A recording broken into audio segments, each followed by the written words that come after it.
সৃষ্টির কর্তা ওপরওয়ালা। তো মা কালী আজ মা কালী পুজো, আজ মা কালী পুজোর দিনে আমি ওদের কাছে আমি প্রার্থনা করছি যেন যত পৃথিবীর সমস্ত জীব তাদেরকে যেন ভালো এবং সুস্থ রাখে।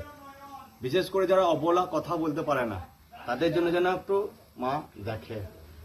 ওদের খুব অসহায়, না আছে, খাবার তো পায় না, প্লাস মার ঝাঁটা, গরম জল রাস্তাতে বেরিয়ে ফেলে দেয়, ড্রেনে ফেলে দেয়। তা মা কালী যেন ওদিকে একটুকু দেখো এবং ওদের জন্য প্রার্থনা করছি, ওরা যেন সর্বদাই সুস্থ ভালো থাকে।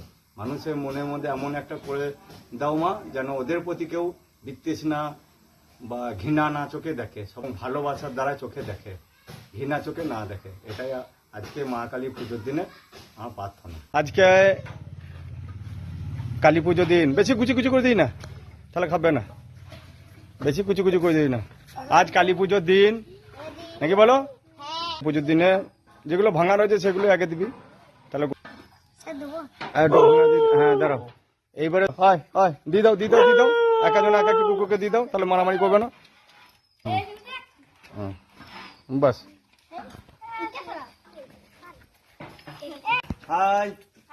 আজ রাস্তা কুকুর দিকে কি দিলাম? ডিম ভাত।